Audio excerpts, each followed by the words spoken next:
Once the U.S. Senator's involvement got involved, it was basically a foregone conclusion that Tom was going to be let go, and they allowed bail. And the NBI in the Metro Manila National Department took all the file and sent it to the regional court, said, we're done.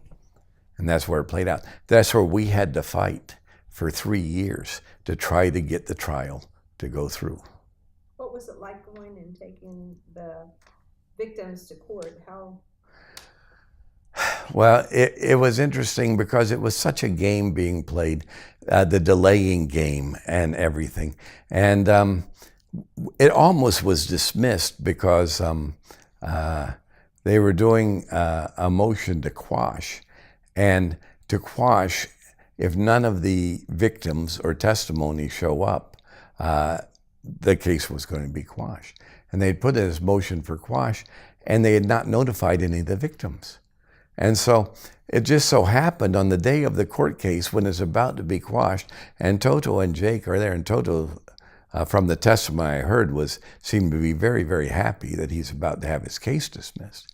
When the names of the victims were read out, there was another lady missionary who works with anti-abuse other cases, heard the names and said, wait a minute. She walked right up to the prosecutor and said, excuse me, these names that you just read have not been notified. I had lunch with some of them yesterday. They do not know. The judge says, okay, we reschedule 3 weeks. If you have them, notify them, have them come. We were there with 11 advocates and victims at the next trial. And they were pushing for quashing the case. And when the judge saw, when the judge saw the actual victims present, you could tell his demeanor changed. He obviously had been informed that this is some argument between two old American missionaries and nothing to really get bothered about. But when the judge saw actual victims willing to stand up in court, his whole demeanor changed, and the case proceeded.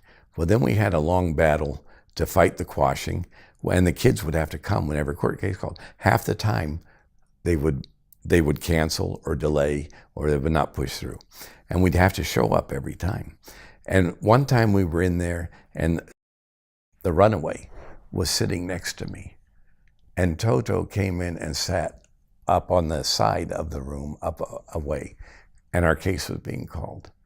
And this grown man who's been through merchant marine officers training, athlete, he plays, he's actually played on the national team of I forget the name of a game. It's a little bit kind of like a football game, whatever.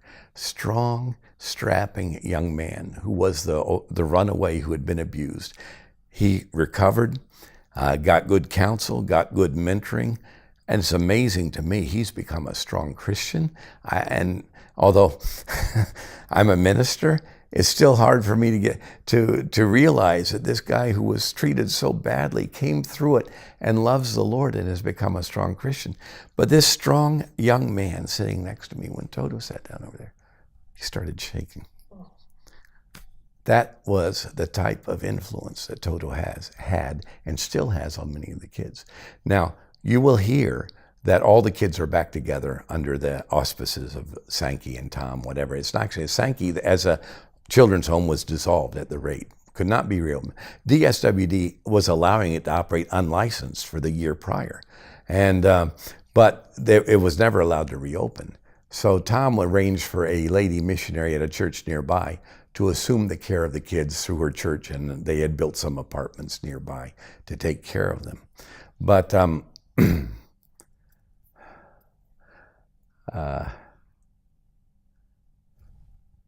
your time.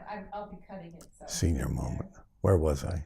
Joyce arranged some apartments for them, or they arranged apartments for the kids. Oh yeah. So you will hear, you'll hear that they're all together and that they're under this auspice.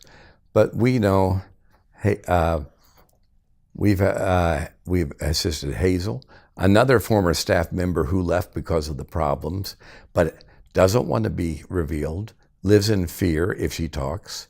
She took in two of the others, two sisters, and they've become very successful. We still have contact with him. We have contact with Hazel. We have contact with his sister.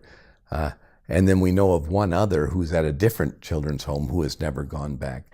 So just off the top of my head, I know there are 6 who have never gone back under the auspices. But what you will hear is all of them are regathered. Now, sooner or later, people have to compare what they're hearing with what is fact.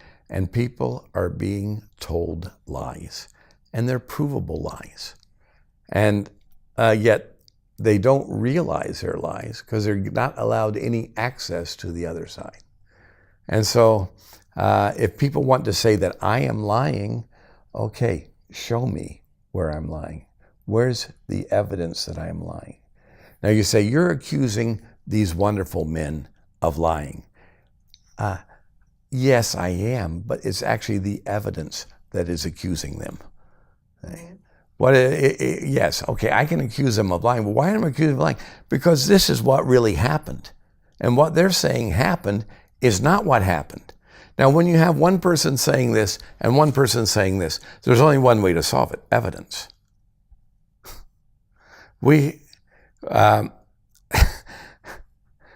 God has raised up a few people who've gotten very excited about this. I'm sorry to say, I could not be bothered with accumulating exhaustive evidence. And I tried to help. Whenever I was asked to help, I would help. When the kids needed legal representation, I got my attorney to help them and everything. Every request for help I've tried to help them with. But others have had the passion to assemble and collect the evidence, and I'm very thankful for that, because that has not been my passion, and maybe that's a fault on my part. But when you have all this stack of evidence that there are lies being told, it's not fair for it to be said that this is a one-man vendetta. Because it's not one man. It is a pile of evidence, of testimony from multiple individuals, some of whom right now are talking and making videos and saying what is being told to CCC is not true. And yet CCC will not allow those voices to be heard.